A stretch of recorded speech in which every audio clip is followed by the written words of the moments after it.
A lot of people are being hurt by this. A lot of innocent people, I don't know, the drivers, the distributors, the bottling companies. Hey guys, it's Joel. Thanks for tuning in. The Bud Light saga continues on its downward spiral. Bud Light is cheap now. Check it out. The price of 36-pack of Bud Light at Costco goes viral. They are pretty much giving it away at this point.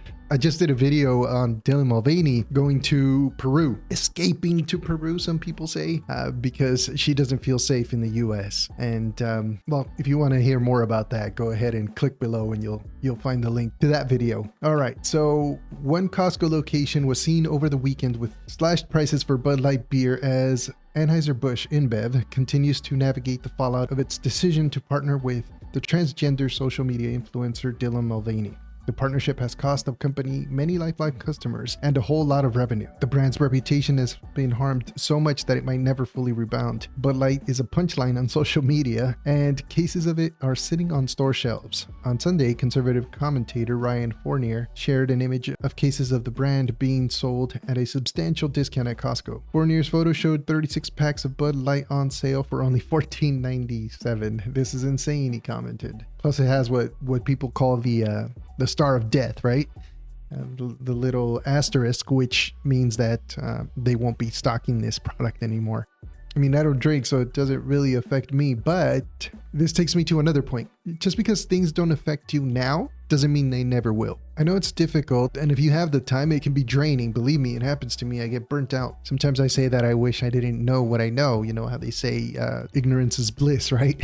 Because all the stuff that's going on can drain you. It can burn you out, but we need to be aware of it, and we need to act. I was watching a video about this with Tim Pool, and he was talking about how a lot of people are being hurt by this. A lot of innocent people, I don't know, the drivers, the distributors, the bottling companies that are shutting down. Working in a small business, I know that a lot of times a single customer can represent, 70 or more % of your revenue, which is dangerous. You want to diversify in everything. You don't want the loss of one customer to be the end of your company. But it's common. And a lot of these companies, I heard about a bottling company that, was laying people off, was in danger of closing down because their biggest customer is Bud Light. And that's what I mean when I say that we have to be aware of what's going on, because maybe if more people were proactively expressing their disagreement with a lot of the views that are being promulgated right now on social media, it wouldn't have gotten to this point. I've said many times on other videos that they've woken a sleeping giant, right? We're seeing that with Bud Light. We're seeing that with Target, with Nike, with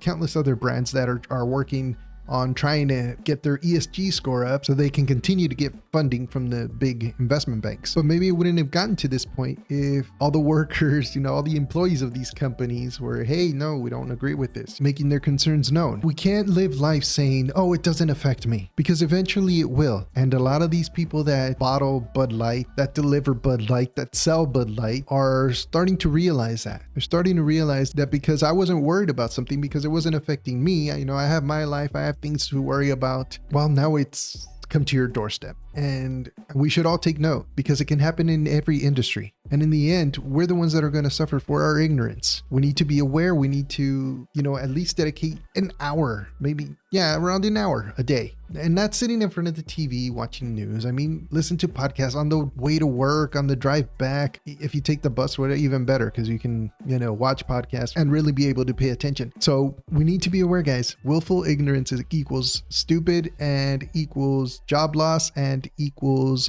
loss of freedom. So we need to be aware. We need to be informed. All right, let's continue. Many who commented on the post made it clear they wouldn't buy the beer at any price. But let's take a moment to truly look at what a deal that is. Customers naturally save more when they buy anything in bulk, and beer is no exception. Still, 41 cents per can is staggering. USA Today chronicled the average price of a 6-pack of beer dating back decades. 20 years ago, in 2003, the average 6-pack in the US sold for $6.79, about $1.13 per unit. That is without taking inflation into account. When adjusted to inflation, a 6-pack of beer 20 years ago would cost a consumer today an average of $8.84. Well, Fournier's Facebook post showed Bud Light being sold in bulk, the fact the brand is priced at 41 cents a can anywhere is indicative of how much damage Anheuser-Busch has done to itself. Americans have been left reeling by inflation for the last 2 years as prices have skyrocketed for the most basic necessities, including food and housing. Some families have been grappling with grocery bills that are making it difficult for them to even get by. The misery has predictably and tragically led many people to turn to drugs and or alcohol. Yeah, it's done a lot of damage.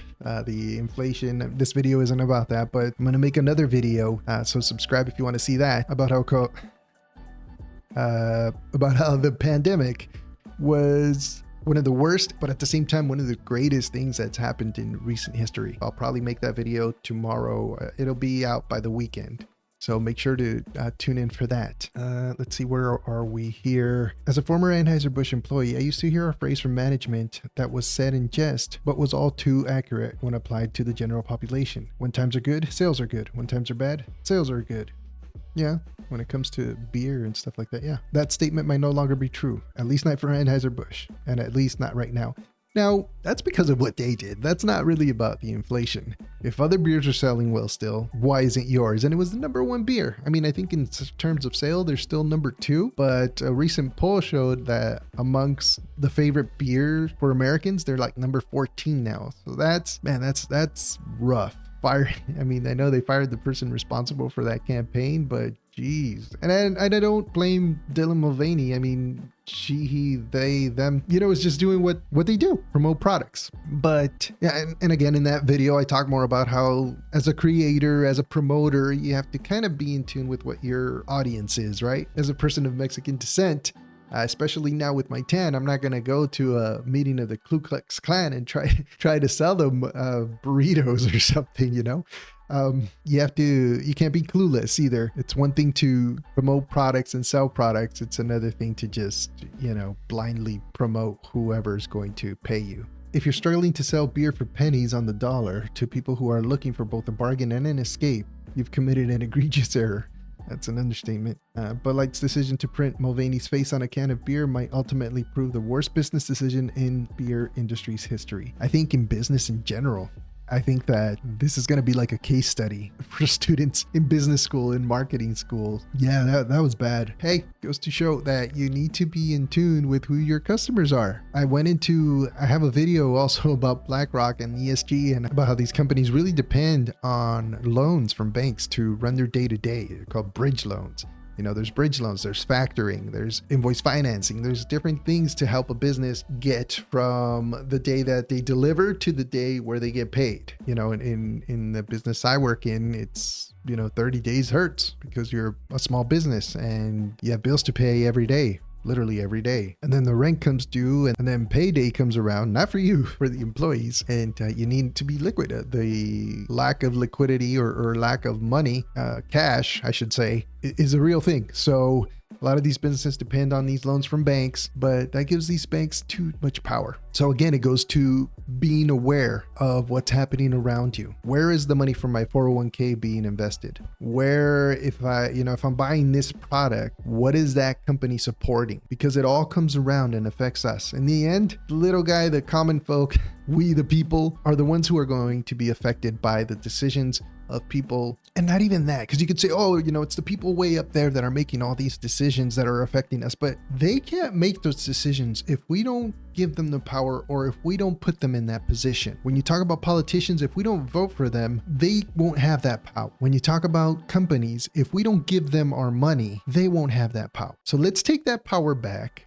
The power of the purse, right? For Congress. Well, let's take back the power of our wallet, of our purse, and put it to use. This boycott with Target, with Bud Light has really opened a lot of eyes and has woken a lot of people up. We have a lot of power and it's time to get together and use it. All right, guys, thank you so much for your time. I really appreciate it. Don't forget to give it a like, maybe a subscribe if you want to see more of my videos. I'm trying to make more and higher quality videos. I know this is kind of plain here, but we work with what we have, right? Again, guys, I appreciate your time. Have a great day and I'll see you on the next one.